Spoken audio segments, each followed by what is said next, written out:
This is the Fifth Estate Winning Headlines, your media police post. In this segment, we summarize some of the headlines you might have missed this morning. We also take a look at the political pieces that we call cartoons in this country. Today is the 19th of November 2020, and I am Miss K. I'm JM. And I'm GK. In case you missed the headlines, here they are. In the Daily Nation, end of ID card. In the Standard, Uhuru meets RUTO as BBI signature drive called off. And in the Star, Kenneth, why Raila is best to succeed Uhuru. Can we begin with the Standard? That's right.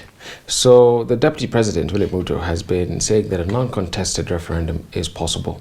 And so in the Standard, we're told that he held what is supposedly a long meeting with the President yesterday to discuss how he can be incorporated into the whole BBI conversation, as well as the launch that's supposed to happen. We don't know whether this meeting lasted 3 hours or whether it lasted 15 minutes. And then we've also been told that the launch for signatures was supposed to begin today, but that has been delayed as a result of the delay in the publication of the bill.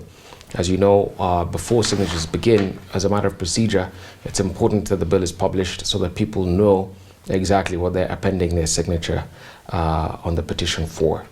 So that's the status of things, and here they're speculating that Ruto, wants to be in on the BBI drive.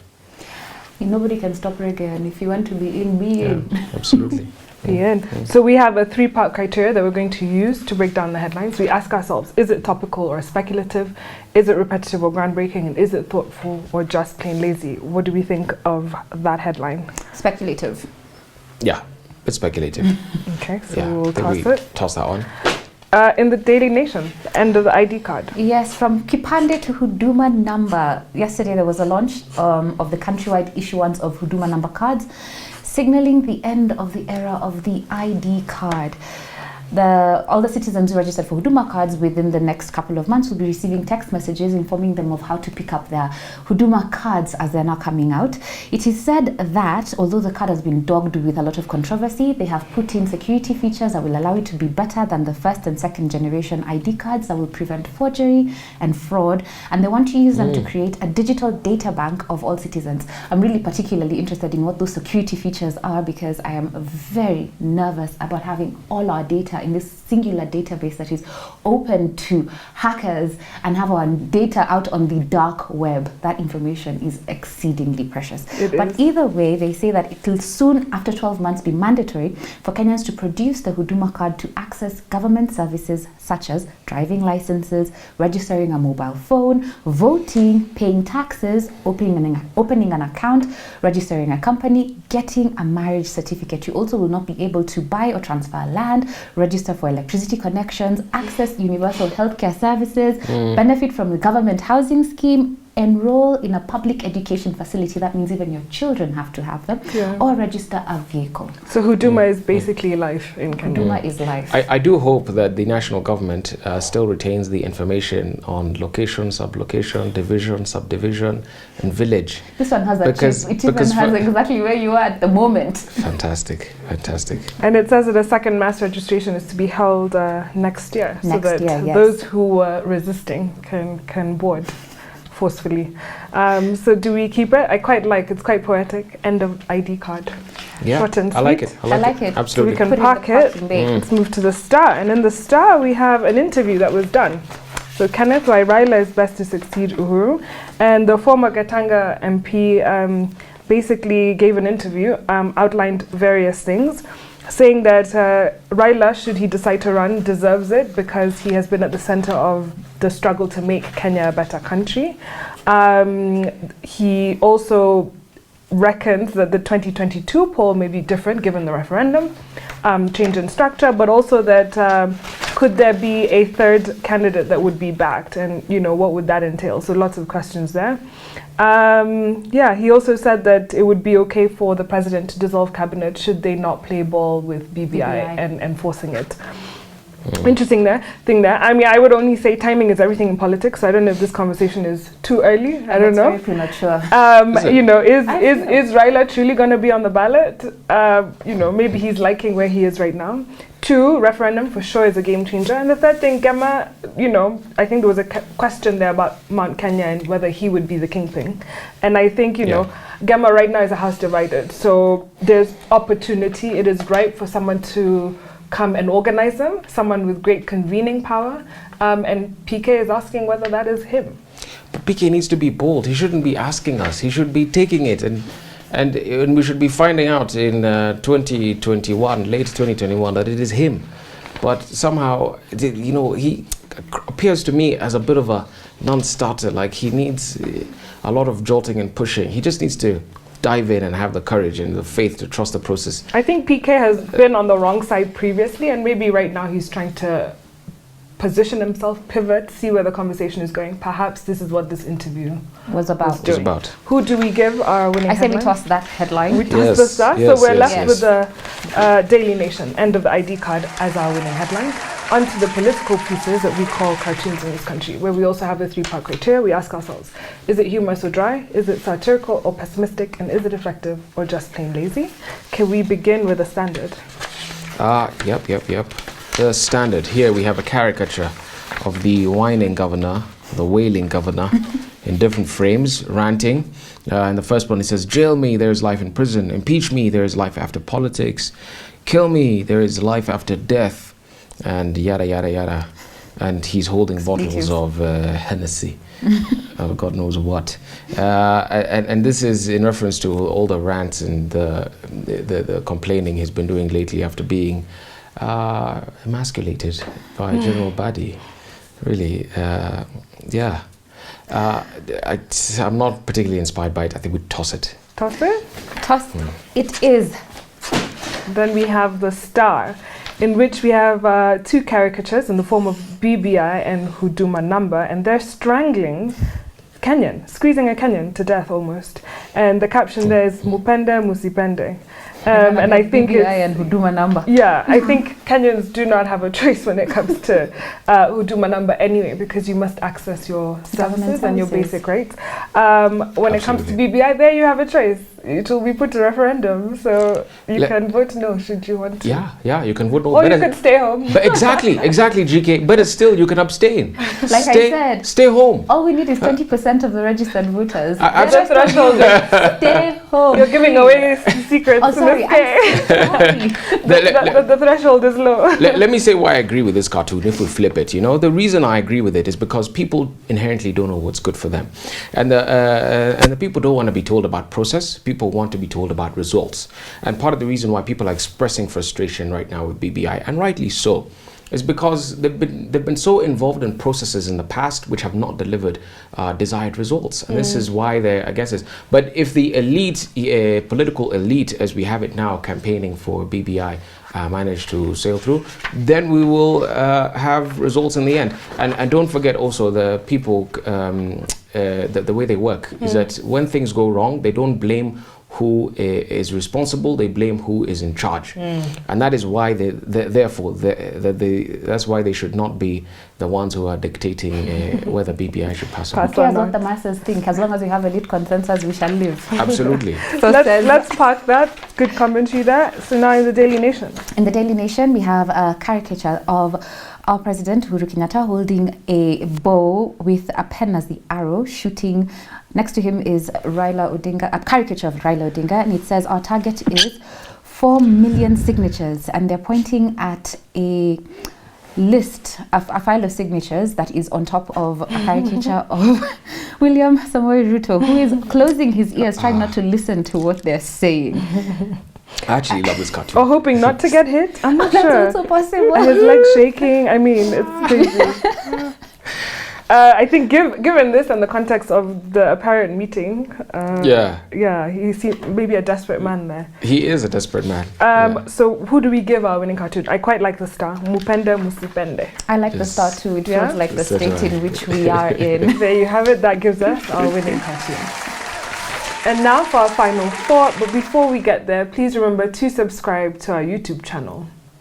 Today our final thought is inspired by a book titled Television in the Age of Radio, Modernity, Imagination and the Making of a Medium by Philip Sewell, I think. They say that seeing is believing and something is not true until you've seen it on television. Every major happening is now captured by television, or it's really not a major happening. Politics and politicians are determined by how they play or appear on television. But when television came out as a medium, the images were extremely poor quality, the equipment was expensive, and reception was severely limited. In Television, the Age of Radio, Philip Sewell offers a unique account of how television came to be, not just from a technical innovation perspective or from the institutional struggles that led to its emergence, but also from the cultural concerns that were central to the rise of it as an industrial modernity. Television existed for a long time before it became commonplace in American homes. Even as cars, jazz, radio heralded the modern age, television haunted the modern imagination. During the 1920s and 30s, US television was a topic of conversation and speculation. Was it technically feasible? Could it be commercially viable? What would it look like? How might it serve the public interest? And what was its place in the modern future?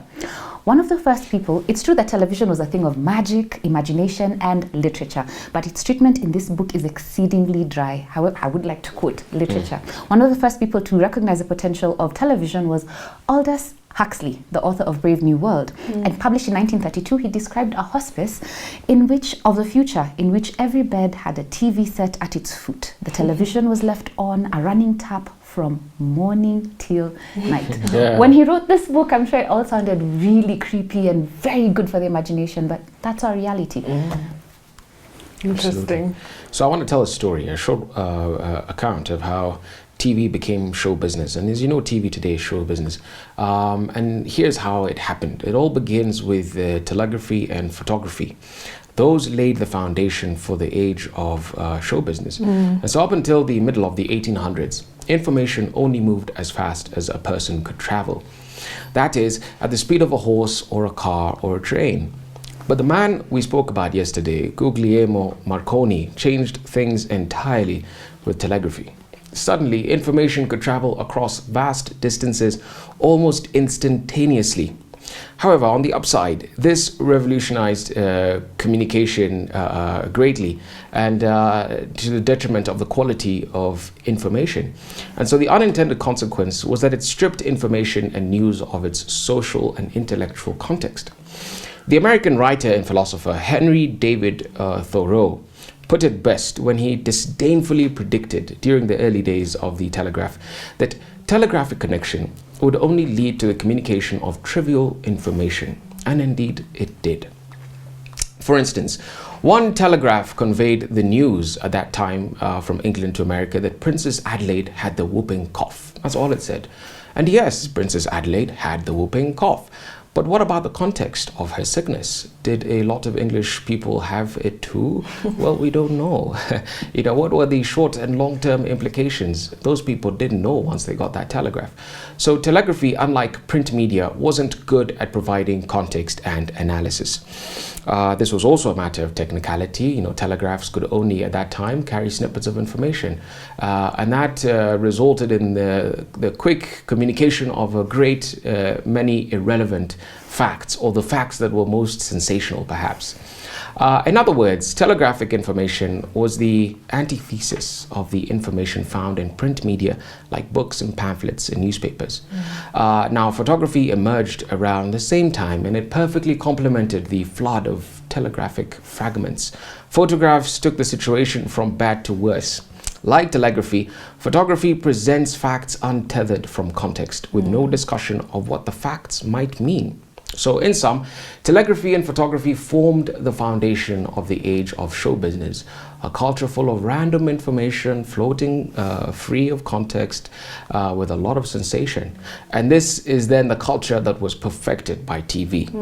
So on TV, the content of public discourse becomes entertainment. Similar to the tradition set by telegraphy and photography, TV is not an arena for serious public discourse. It's a medium of entertainment. Across the world today, it's first and foremost a visual spectacle whose primary objective is not about laying down the facts as they are, but about gratifying the viewer in some aesthetic or emotional way.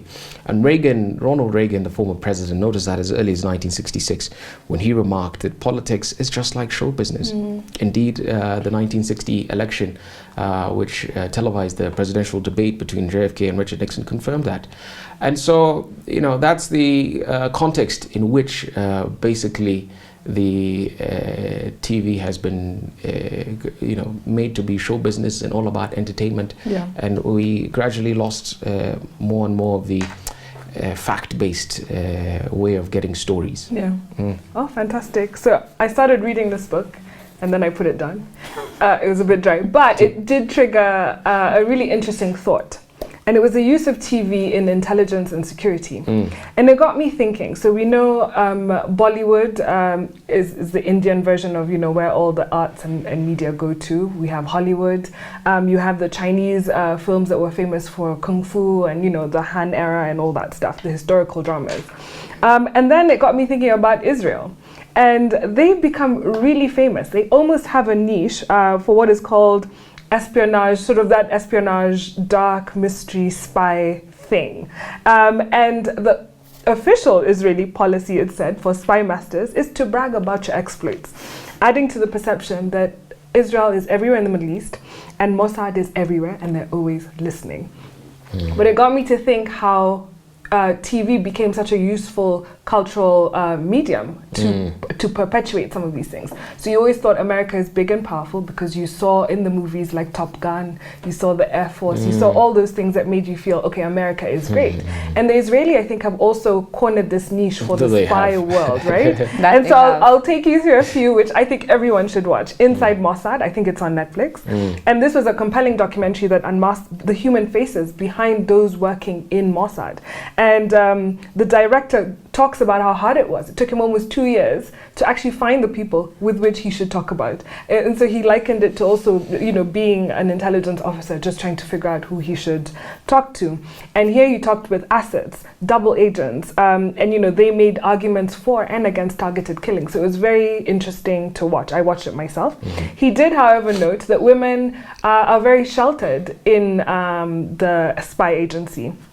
Although they're in the higher positions of Mossad, they're very protected and they weren't even allowed, only one of them was allowed to be interviewed apparently. And so he says, Mossad restricted us in letting us get into the specifics about women, much more so than regarding men, and I don't know why. But there are other Mossad related films that I think people should check out. Tehran, and this for the first time was the Israeli audience getting a chance to see a glimpse of their enemy, Iran, beyond the news cycle. But it was also the first time Iranians got to see what Israelis think of them to an extent. And then you have the Red Sea diving resort, which was released in 2019, which tells the story of Operation Brothers, which was also really interesting, how they expatriated Ethiopian Jews back to Israel from the Sudan. And then you have The Angel, the story of Ashraf Marwan. You have Operation Finale in 2018, which was a hunt for the Nazi war criminal, Adolf Eichmann. You have Munich, which I think is the most famous one and really a moving film, which was Operation Wrath of God. And my all-time favorite, The Spy, which tells the story of Eli Cohen, who infiltrates the Syrian government and, lives this double life. So check these out. But I also think they're powerful. And I think, it's been famously said that intelligence agencies are a true expression of a nation's subconscious. So I can't wait to see Kenyan films about our stories in, Somalia and Al-Shabaab and things like that. I think it will be powerful for the next generation. So on a day where we had a winning headline from the Daily Nation, winning cartoon from the Star, I want to leave you with this. Although television today is used by billions of people to communicate with reasonable clarity and by thousands of institutions to generate vast income and considerable social control, television was conceived and continues to exist in a complex tension between consensus and dissensus, between concept and practice, embroiling it within ongoing cultural, material, and interpersonal struggles. So have a lovely evening. Please remember to subscribe. Also find us on TV. We're on GoTV, Pankvita, and STATEHOUSE.